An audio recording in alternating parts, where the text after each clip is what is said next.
બધાને મારા જય શ્રી કૃષ્ણ। આજે આપણે બનાવીશું દાળ તડકા અને દાળને આપણે બાફીને આ રીતે દાણો આખો રે એમ રાખવાની છે, એટલે કે આપણે દાળને એકદમ ઝેરી નાખવાની નથી। ત્યારબાદ આપણે એક ટમેટું અને એક ડુંગળીને આ રીતે ઝીણું સુધારીને કમ્પ્લીટ કરી લઈશું। થોડું લીલું મરચું, લસણ અને આદુની પેસ્ટ આપણે આ રીતે કમ્પ્લીટ કરીને રાખીશું। ત્યારબાદ એક વાસણમાં તેલ પ્લસ ઘી ગરમ કરીશું અને જીરાનો વઘાર કરીશું। નાખીશું તમાલપત્ર અને સૂકા લાલ મરચાં નાખીશું। ત્યારબાદ આદુ, લસણ અને લીલા મરચાંની પેસ્ટને નાખીને થોડીક વાર માટે આપણે સાંતળીશું।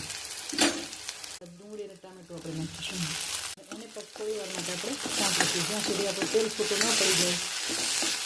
યોગ્ય માત્રામાં મીઠું, ધાણા જીરું, સૂકું લાલ મરચું, હળદર, આ બધો મસાલો આપણે એડ કરીને થોડીક વાર માટે આપણે સાંતળીશું। ત્યારબાદ આપણે એમાં દાળ રેડીશું બાફેલી। આપણી દાળ તડકા ચડીને કમ્પ્લીટ થઈ ગઈ છે, એકદમ સરસ મજાની।